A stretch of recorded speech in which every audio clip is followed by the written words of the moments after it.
Malum 8 Mart Dünya Kadınlar Günü'nde Taksim yeni yapılan caminin hemen yanı başında binlerce kadının katılmış olduğu, esasında kadın haklarını savunması gereken kadınların orada yükselen ezan nidalarına karşı ıslıklayarak ezan sesini susturmaya yönelik gerçekten bu memleketin Müslüman olduğunun simgesi olan ezan sesini bastırmaya yönelik bu hareket millet vicdanında, ümmet vicdanında gerçekten derin yaralar bırakmıştır.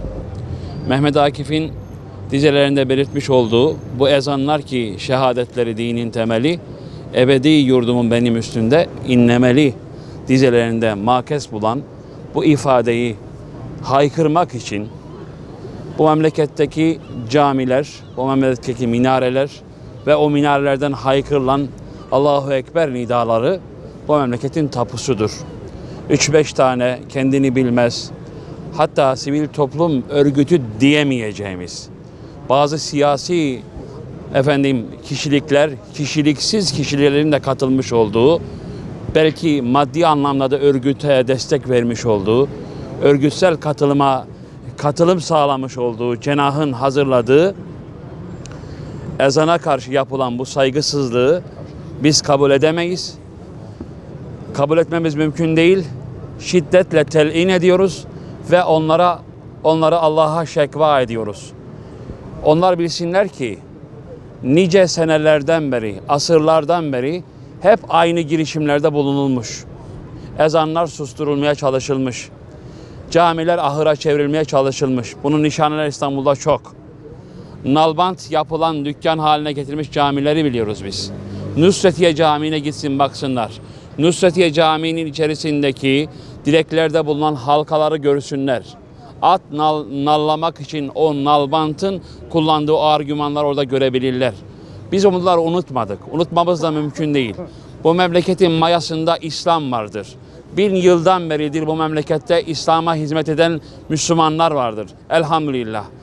Son nefese kadar bu memlekette Müslümanlar var oldukça minarelerden Allahu Ekber nidaları haykırmaya devam edecektir. Bunun sesini kısmaya ne dedeleri Ebu Cehil'in gücü yetmiştir, ne başkalarının gücü yetmiştir, ne firavunların gücü yetmiştir. Dolayısıyla buradaki yerli firavunların da gücü yetmeyecektir. Teşekkür ederim. Biz bunu telin ediyoruz arkadaşlar. Teşekkür ediyorum. Biz gerçekten geçenlerde olan olaya çok üzüldük. Burası Osmanlı diyarı, hoşgörünün ana vatanı diyebileceğimiz bir yer. Şu anda Taksim'de bulunuyoruz. Taksim'de ben şöyle gezerken bir baktım. 3 tane kilise var. Bir tane camimiz var ileride. Bu kiliselerde çan sesleri çaldığı zaman biz Müslüman olarak onların çan seslerine karşı gelmeyiz. Veya başka kim olursa olsun. Biz hoşgörü toplumunda yaşıyoruz. Ecdadımız bize bunu öğütlemiştir. Kimsenin dinine, inancına hakaret değil, böyle aşağı şekilde bakacak pozisyonda bile değiliz. Ama ezan bizim en kutsalımız, bizim sembolümüz. Yani bizim içimizdeki insanlarımızın, bizim toplumumuzun bir kısmının bu harekette bulunması toplumumuzu gerçekten üzmüştür. Gerçekten samimiyetle böyle insan onları dinleyince benim tüylerim diken diken oldu. Dedim ki Allah'ım ya Rabbim, bu ezanlardan niye rahatsız oluyorlar? Ne yaptı? Ezandan niye rahatsız olsun insan? Ezan okurken bazı insanlarımızın bir kısmı ezanın maneviyatından dolayı din değiştiriyor. Kulağı, musikisi güzel, çok güzel. İstanbul'umuzda da çok güzel ezanlar okunuyor yani. Okuyan hocalarımız şu anda da burada mevcutlar. Böyle bir ezana ıslıkla cevap vermek, protesto etmek yani bizim toplumumuza yakışan bir hareket değildi. Biz onu telin ediyoruz, kınıyoruz. Allah ıslah eylesin diyoruz. Başka bir şey demiyoruz. Euzubillahimineşşeytanirracim. Bismillahirrahmanirrahim. Elhamdülillahi Rabbil alemin. Yüce Mevla'ya hamdolsun. Peygamber Efendimiz'e selam olsun. Bu dinle bizleri müşerref kılan Allahu Teala'ya ne kadar hamd etsek, ne kadar şükretsek az. Ol Yüce Mevla ezan gibi bir nimeti bütün insanlığın hizmetine sunmuş. Ezanla birlikte, ezanın nidasıyla birlikte birçok insanın da Müslüman olmasına vesile olan dini bir unsur ezan. 8 Mart Kadınlar Günü adı altında yatsı ezanı okunurken Taksim Meydanı'nda yapılan bu protestoyu kabul etmek mümkün değil. Bu protestoyu yapanları ne diyeyim hafif tabirle lanetliyorum. Mevla'ya havale ediyorum.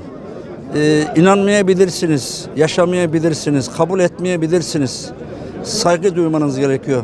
Avrupa'da bunu yapanlar çana saygısızlık yapıyorlar mı acaba?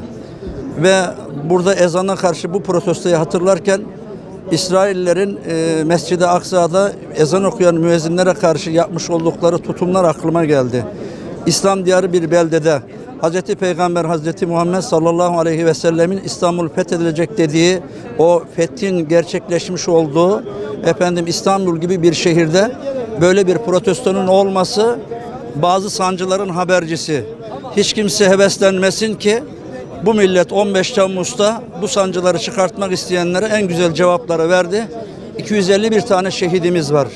2000 küsür tane gazimiz var. O cemaatin içerisinde o gece elhamdülillah uçakların altında bu millet oldu. Bu kardeşiniz de bu uçakların altındaydı.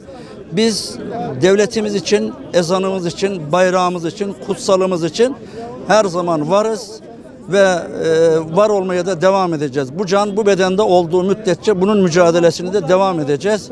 Ve şunu da hatırlatmakta fayda var ki hiç kimse heveslenmesin ki kıyametin sabahına kadar Allah'ın izniyle ülkemizde bu ezanlar okunmaya devam edecek, devam edecek, devam edecek. Hiç kimse bu ezanları kesemeyecek, susturamayacak.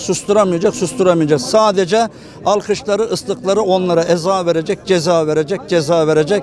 Ben bu ikramı bizlere sunduğunuz için size teşekkür ediyorum. Ben bu saygısızlığa, bu hadsizliğe bir şiirle cevap vermek istiyorum.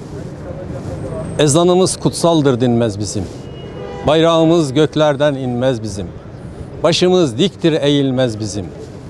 İzmir'den Van'a, Edirne'den Ardahan'a, Sinop'tan Antalya'ya vatanımız bir bütündür, bölünmez bizim.